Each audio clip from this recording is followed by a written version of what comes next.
Handicapper Steve here, handicapping the racing from Gulfstream Park here on Saturday. It's the 18th of January 2020. Going to look at all the stakes races on the program here on Sunshine's Million Day from Gulfstream. But before I get on to that, remember to please follow me on Twitter at Horse Racing Kit 5 for more selections for race courses around the world. And it's Sunshine Millions Day today. And years ago when it was inaugurated in I believe it was 2000.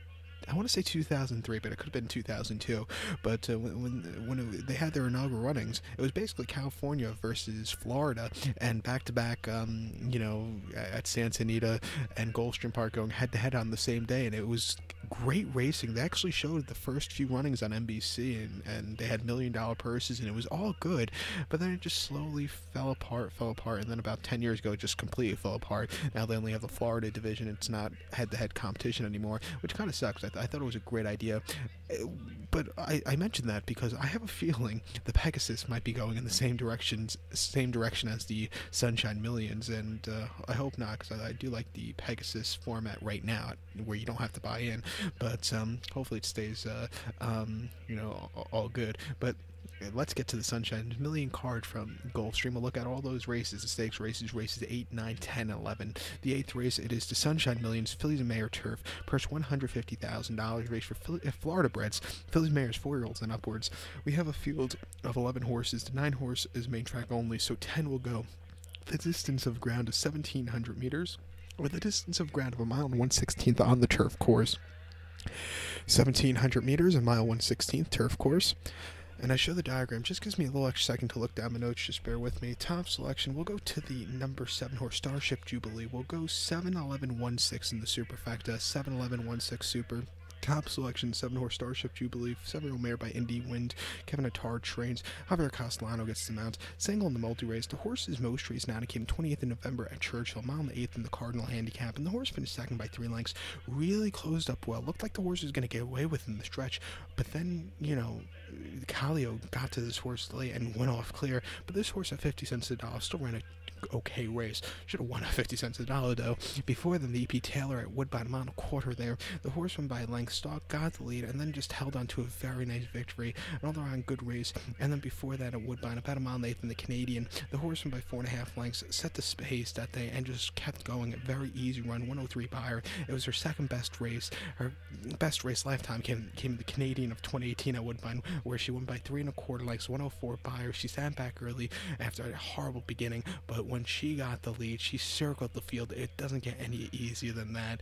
But her 2019 campaign, was a very good campaign. She won 3 races. She picked it up towards the end of her campaign, but to start the 2019 campaign, she actually won this race last year by 4.5 lengths from a post position 13 of 13. Horrible post, but she got over well and she went away with it. Very good run. This race is not nearly as tough as last year's edition, and she's drawn well. 3 to 5, let's take her. Also, she's been training incredibly well. So to recount my selection for the 8th from Gulfstream, it's the Sunshine Million, Filly Mare Turf. Let's take the 7 horse Starship Jubilee as a top selection. We'll go 7-11-1-6 in the superfecta. Let's get to the 9th from Gulfstream, which is the Sunshine Million Sprint. Purse $100,000, race for 4-year-olds and upwards. We have a field of 8 horses going the distance of ground of 1,200 meters, or the distance of ground of 6 furlongs on the main track. 1,200 meters, 6 furlongs, main track. Top selection here in the sprints. I'm going to go with the number 5 horse, Royal Squeeze. We'll go 5-1-7-6 in the superfecta, 5-1-7-6 super. Top selection of 5 horse, Royal Squeeze. 8-year-old given by Wildcat Hare. Elizabeth Doubles trains this one. Pac Lopez gets the mount. The horse's most recent outing came the 7th of December at Gulfstream. 7 furlongs in the Claiming Crown Rapid Transit Stakes, and the horse won by 1 3/4 lengths there. And he was off and on the lead all throughout. He finally got the lead, and then he just inched away clear. That was a very good run, earning himself 83 buyer. He improved a lot that day because to start prior, Calder, he ran horrible. 6 furlongs in the Millions Day preview sprint. He finished 5th by 8 3/4 lengths going the 3/4 mile trip. He stalked early on. He looked like he was about to pounce around the far turn, but then he just hit the wall. He must have been injured, but because he just ran horrible. Maybe it was off a break, but it wasn't the world's longest break because he only had a break of about 10 weeks. 10 weeks prior, Gulfstream, 7 furlongs in the Benny in the Bowl. He finished second by a neck that day. He was drawn wide that day, and he didn't break break so well, but he got caught in the stretch run. He ran good, but he still had better races lifetime. But he loves this racetrack. He's won half of his races on this racetrack, 18 and 9.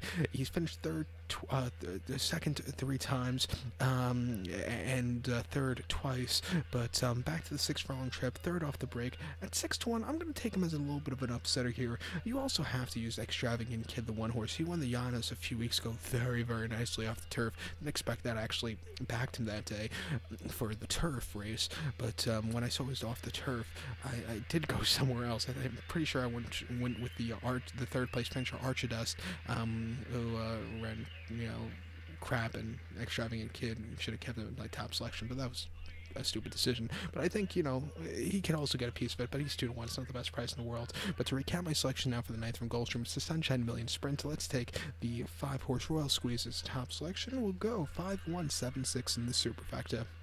Race number 10 from Gulfstream. It's the Sunshine Million Turf. Purse $150,000. Race for Florida bred 4-year-olds and upwards. We have a field of 11 horses entered, but the 10 horses main track only. So 10 can go on the turf course. A distance of ground of 1,700 meters with a 1 mile and 1/16 trip there. 1,700 meters, a mile 16th. The rails are out for this race. The previous race was run at the 0-foot setting. This race is run at the 72-foot setting, so it's the outer portion of the ginormous 180-foot wide Gulfstream turf course. So, did you get that? The top selection here, we're going to go to the number 9 horse, who is March to the Arch. We'll go 9-8-6-2 in the superfecta. 9-8-6-2 super. Top selection 9 horse, March to the Arch. This 5-year-old gelding by Arch. Mark Cassidy trains this one. Tyler Gaffalione gets the mount. The horse's most recent outing came the 5th of October at Keeneland.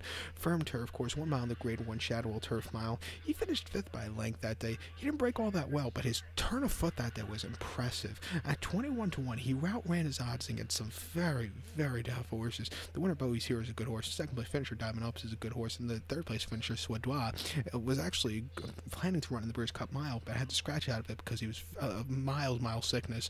Actually, Swadois actually won Thursday morning and made on in a very competitive handicap, winning very nicely, circling the field. But this horse just ran as good as it kept his form up against his horses. Before them, the Bernard Baruch at Saratoga, soft turf course, mile 16th on the 2nd of September. He finished 6 by 8 lengths that day, and he was very wide and just wasn't excelling. Right before the post, they had a lot of rain, and it kind of affected the course that day. And then before then, the 4-star David Saratoga, 1 mile, finished 4th by 2 3/4 lengths there. And he really, a little bit of turn of foot, but there wasn't anything extravagant there.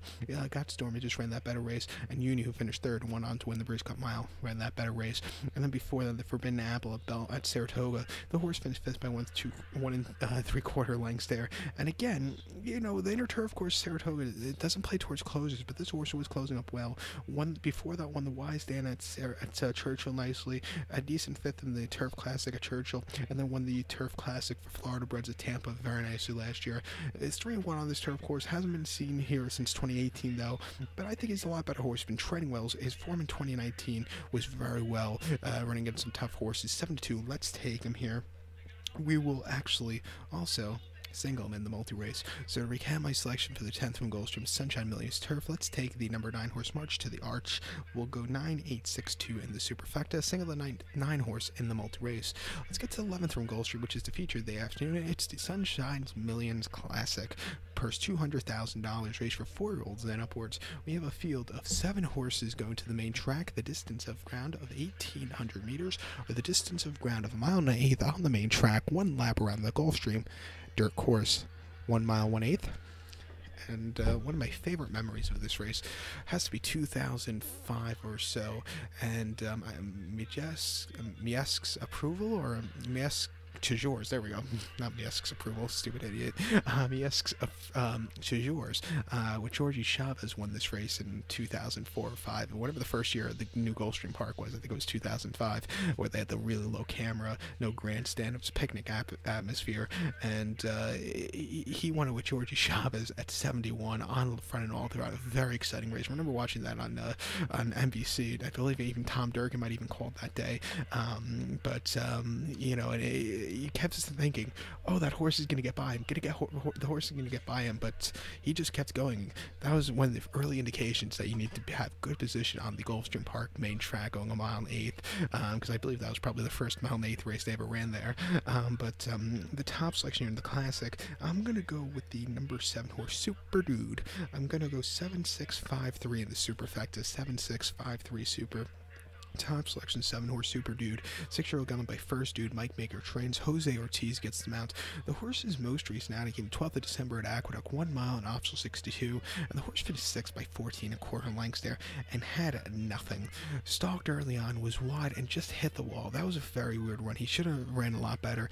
Keep in mind, third place finisher, Identity Politics, and Mr. Dougie Fresh actually ran yesterday on Friday at Aqueduct and ran, Identity Politics, finished second behind Joe in that lounge race, and Mr. Dougie Fresh, I believe, finished third.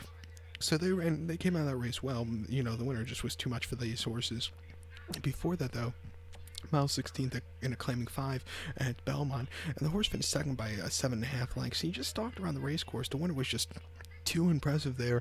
And then before that, Delaware, mile 16th, optional 50. The horse won by 3/4 length. He stalked, he got the lead, and then he took off clear, and then they took the horse to the turf before that. His turf races have been very subpar as of recently. I would throw those races out. But if he runs the race like he did on the 20th of July at Saratoga, he can win this race. He's going to have to break and sit close to the front end with this wide posture. If he can, I think he can win. He has the ability to win. If he runs, like I said, if he runs that Saratoga race or any race between basically May and July of this year, he can win. 6-1 has been training well throughout that last race because, it's just a weird run race. But keep in mind, a lot of the horses have been running well out of that race. 6-1, we'll use him here also. I would also use the 6-horse Red Crescent. His form as of recently has been very nice to run. He won the Classic preview at Calder a few weeks ago. At 5-2, let's use him also. And we also have to use the number 5 horse, Salute the Honor, come back to dirt for the first time since last year. 7-2, we'll use him. But to recap my selection for the 11th from Gulfstream, it is the Sunshine Million Classic. Let's take the 7 horse Super Dude. We'll go 7-6-5-3 in the superfecta. We'll go 7-6-5 in the multi-race. So good luck to all. Please follow me on Twitter at HorseRacingKid5. Good luck, everybody.